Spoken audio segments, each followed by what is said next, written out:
त्याच्या किमती वाढवल्या, त्याच्यात पैसे खाले, भस्म्या झालाय, काय काय नाही बोलत ते. मग हे सगळे आरोप गंभीर नाही मानायचे, केवळ राजकीय आरोप म्हणून सोडून द्यायचं?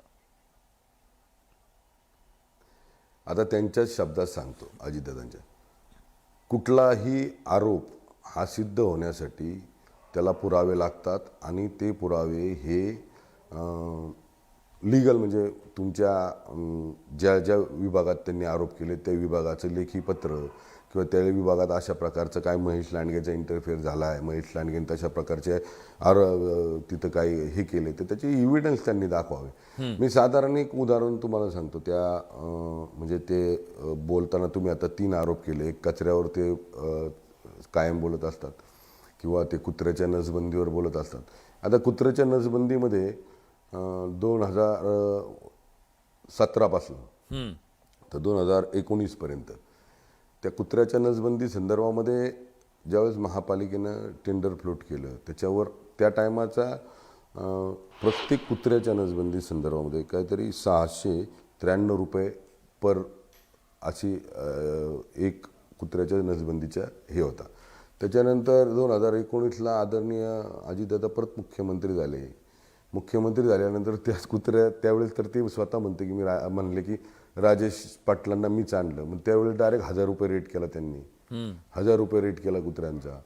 त्यावेळेस तर मी तर विरोधी पक्षात होतो. आपण पालकमंत्री होता, आपण सर्व काय होता. आपण आपल्या बोलण्यात मागं सांगितलं की राजेश पाटलांना मी आणलं, एक कर्तव्यदक्ष अधिकारी आणला. तिथं त्यांनी 1000 रुपये रेट केला. ते पण सोडून द्या. 2022-23ला आम्ही परत सत्तेत आलो तर आजपर्यंत आम्ही कुत्र्याची नसबंदी फ्री करतोय. तुम्हाला तशी माहिती पाहिजे असेल तर महापालिकेत जाऊन तुम्ही विचारा, माहिती घ्या. त्याच्या संदर्भामध्ये फक्त बिनबुडाचे आरोप करायचे, एखाद्याला बदनाम करायचं.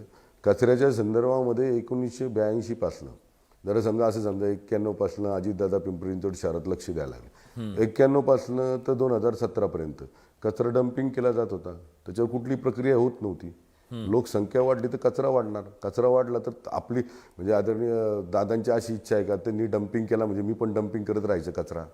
त्या कचऱ्यावर काहीतरी प्रकल्प तर केला पाहिजे, काहीतरी पर्याय तर काढला पाहिजे.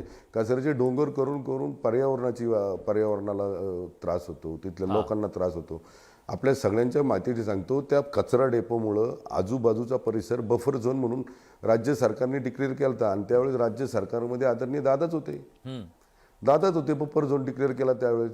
तो बफर झोन कमी करून त्या लोकांची जी काही अधिकृत प्रॉपर्टी होती ती जी अनधिकृत झाली ती आम्ही परत अधिकृत केली, कमी करून बफर झोन कमी करून. त्याच्यावरचे काय पर्याय मला सांगितले होते ते पर्याय आम्ही केले. महेशजी, जो न्याय आता अजित पवारांच्या बद्दल मग तोच न्याय तुमच्याबद्दल पण लावावा लागेल ना. तुम्ही म्हणताय की जर आरोप केले असतील तर त्याला पुरावे द्यावे लागतील. मग तुमच्याकडे काय पुरावे आहेत? तुम्ही तर म्हणालात की अजित पवारांच्या भ्रष्टाचाराचे आरोप लावले. पुरावे मग तुमच्या आरोपांचं काय झालं? अजित पवारांच्या मुलाच्या बद्दल काय पुरावे आहेत तुमच्याकडे? जमीन गिळली असा आरोप झाला. अहो एक मिनिट. अजितदादांचे जे चिरंजीव आहेत पार्थ पवार,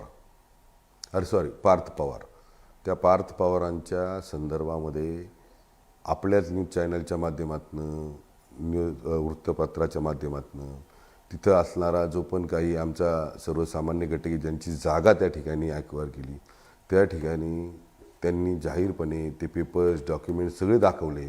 त्यावेळेस अजितदादांनी असं स्टेटमेंट दिलं, माझा मुलगा काय करतो हे मला माहिती नाही. मग ज्या अर्थी एवढ्या महाराष्ट्राच्या दादाचं त्यांच्या घरातला मुलगा, त्यांचा स्वतःचा मुलगा, सख्खा मुलगा जर ऐकत नसेल तर त्या स्टेटमेंट संदर्भामध्ये तुम्ही विचारलं पाहिजे ना दादांना. आता पुरावे तर ते पेपरला जाहीर झालेत. त्याच्या पुढे जाऊन अजून दुसरं सांगतो, जर मी जे आरोप केले त्या आरोपाला तथ्य नसेल तर कोर्टात केस चालू आहे. कायद्याच्या चौकटीत त्यांची केस चालू आहे.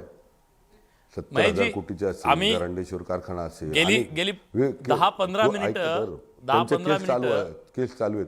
अशी महेश लांडगेच्या विरोधात कोर्टात किंवा इथं कुठल्या प्रकारचा गुन्हा दाखल आहे का, कुठल्या प्रकारची केस चालू आहे का, असं त्यांनी हे करावं ना. विनाकारण कुणाच्याही म्हणजे नावाला बदनाम करण्यापेक्षा आपण तर सगळे माझ्यापेक्षा सिनियर आहेत त्यांना तर कळालं पाहिजे. आता त्यांनी मला एक सांगा, पुण्यामध्ये त्यांनी असं स्टेटमेंट केलं, कुठलाही गुन्हेगार कधी सिद्ध होतो ज्यावेळेस त्याला कोर्ट सजा देते. कोर्टात त्याचा मुकदमा झाला. आता इथं काहीच नाही माझ्यावर, कसल्याही प्रकारचा दोष आरोपाचं कसलंही हे नाही, तरी सुद्धा ते माझ्यावर बेछूटपणे आरोप करतात. त्यांनी पिंपरी चिंचवड महापालिकेकडनं असं दाखवावं की महेश लांडगेने या नियम तोडून, या नियमामध्ये महेश लांडगेने स्वतः काम केले, विशेष स्वतःची ताकद वापरून त्याच्या नावावर अमुक अमुक प्रॉपर्टी केली, असं काहीच नाही ना. बर पण महेशजी मी मला माझ्या, सांगा, आता जे महाराष्ट्र पण आहे ऐकतोय ते- तुम्हाला, गेली 15 मिनिट आपण बोलतोय हे सगळं, भाषणांमधली तुमची आक्रमकता आज अचानक या मुलाखतीमध्ये अशी कमी कशी काय झाली? रात्रीतून काही घडलं की काय? कुठं कमी झाले, कुठं कमी झाली? कमी नाही झाली. माझ्या बोली भाषेत मी बोललो बघा. ज्यावेळेस मी माझ्या सन्मानात कुठंच कमी पडलो नाही, पण जर कोण माझ्या अंगावर आला तर मग मला जर लोकांना जर सारखं सारखं 10-15 वर्ष झालं तेच आरोप, आणि हे सत्य ना, हे जे आरोप आज अजितदादा करतायत तेच आरोप सेम 2024च्या निवडणुकीला त्यांच्याबरोबर जे आत्ता गेले तेच सेम आरोप आहेत, त्याच्यात काहीच बदल नाही.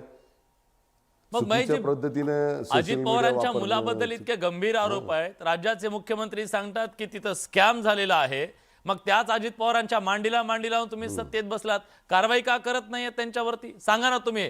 चला आम्हाला अशी मान्य नाही येत लोक जे भ्रष्टाचार करतात म्हणून. आहे का ही हिंमत तुमच्या? आता एक सांगतो मी. मागाशी सांगितलं, तुम्ही परत त्याला वेगळा अँगल घेऊ नका. काय असतं, मी माझ्या परवाच्या देवेंद्र भाऊंच्या सभेमध्ये मी माझं भाषण करताना मी त्याने बोललो, माझे मुद्दे मांडताना. महायुतीचा धर्म फक्त भारतीय जनता पार्टीच्याच कार्यकर्त्यांनी पाळायचा का? महायुतीच्या संदर्भामध्ये भारतीय जनता पार्टीच्या कार्यकर्त्यांनीच महायुतीमधल्या नेत्यांचा सन्मान ठेवायचा का? याच्यावर कुठेतरी विचार करावा लागेल. आमचे प्रदेशाध्यक्ष आदरणीय रवींद्रदादांची मी याबद्दल चर्चा केली. बर जर या खालच्या लेवलवर येऊन जर आपण आता तुम्हाला त्याच्या अजून डीपमध्ये जायचं असेल तर अजून एक मुद्दा सांगतो. सांगा ना. 2014च्या अगोदरची अजितदादांची भारतीय जनता पार्टीच्या नेत्यांवरची भाषणं काढा, आणि ते भाषणं काय टोकाची होती ती बघा, आणि नंतर अजितदादांना विचारा ना, तुम्ही भारतीय जनता पार्टी का निवडली? मऊ तुम्हाला झाले असं काय आवडलं भारतीय जनता का पार्टीत? निवडली? एकदम तुम्ही भारतीय जनता पार्टीत आले, का निवडली? विचारा कशासाठी ना आले? त्यांनाच, म्हणजे त्यांच्या लक्षात येईल. जे 2014 पर्यंत देशाचं जे नेतृत्व आहे, विश्वाचं जे नेतृत्व आहे, आमचे पंतप्रधान, आपले पंतप्रधान नरेंद्रजी मोदी साहेब यांच्यावर आरोप करत होते, आमचे अमित भाई शाह यांच्यावर आरोप करत होते, आमचे राज्याचे नेते देवेंद्रजींवर आरोप करत होते, त्यांचं नेतृत्व यांना आवडायला काय लागलं ते त्यांना विचारा. म्हणजे त्यांच्या